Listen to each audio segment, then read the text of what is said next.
Welcome to Quill Sword Blogcast. America needs to reopen for business. No, I don't mean getting back to whatever normal is from the pandemic. I mean it's past time America stops strangling its businesses. Red tape and regulations serve large corporations, not small businesses.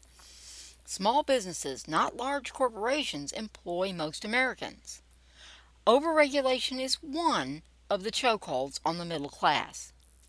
Take your foot off the brake, America. Oh, stop that nonsense. Sure, there are some valid regulations, but that doesn't make all or even most valid. If you can't kill or maim somebody doing your job, why do you need a license for that job? No, making money for the local government is not a good enough reason. If anything, it's counterproductive. Most businesses, more businesses rather, better economy, more taxes. That equals more money for local government over time. And while we're on the topic, I like local chambers of commerce, I really do, but only to a point. The Chamber of Commerce can be a great asset, and it can be a locality's worst enemy. Besides stifling competition, they can help government to the point that the government doesn't even bother functioning without that help.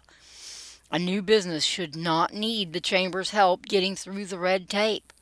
That is totally inappropriate. Grow your city, but don't let it turn into a protectionist racket. That's one of the many reasons you, dear citizen, have to keep an eye on your local government. Governments, like dogs, need training and constant supervision. The dog only makes a small mess. Governments make great big messes.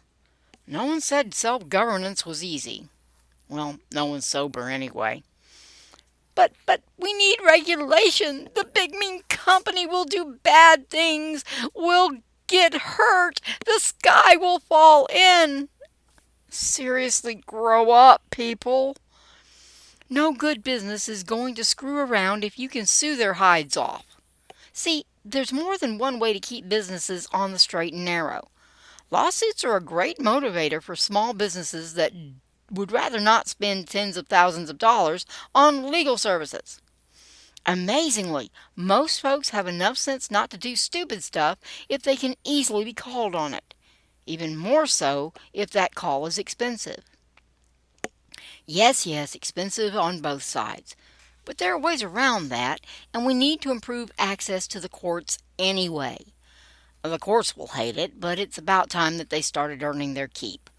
Sure, it's a big, complicated job, but since we have to do it anyway, why not use the courts the way they were intended?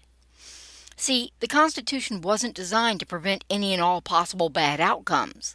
It was designed to give redress to the aggrieved. Fancy for people who have been hurt get their day in court. Whatever we decide, we need to get this country moving again. The information economy sounds spiffy, but people need plumbers when the toilet backs up, not computer programmers. They probably flushed the phone down the thing in the first place. Point being, it takes more than just programmers and office workers to run a railroad. We've got a whole generation of college kids finding out the hard way that there are only so many tech jobs as it is. Don't feel too bad for them. They'll find new careers in the weirdest places. Well, once they stop panicking anyway. Unfortunately, those careers won't involve locking yourself in a bedroom to code. The poor things will have to flip burgers, push brooms, and figure out how to make change. Yep, they will have to start at the bottom like the rest of humanity. Oh, the horror. That horror is a blessing in disguise. The real world is where all the cool stuff is. Of course, it won't be fun, but that's okay. Fun isn't what they need. Work is. As they work real jobs for lousy pay, they will do one of two things: move in with you or find something better. They'll figure out what they can actually get paid to do and what they really like doing to get paid. It'll work out. Faster if you kick them out of the basement. Just saying. The disgruntled college student of today will be the entrepreneur of tomorrow. How long you are without a basement depends on how long we cling to useless and anti-competitive regulations. It doesn't need to be the Wild West, but we do need a lot friendlier environment for new businesses. No business should spend more on licensure than it does to put out a shingle. Most business licensure is a scam. It serves only as a cash cow for government.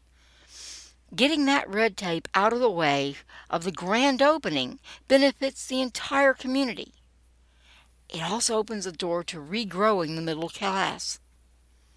And you get your basement back.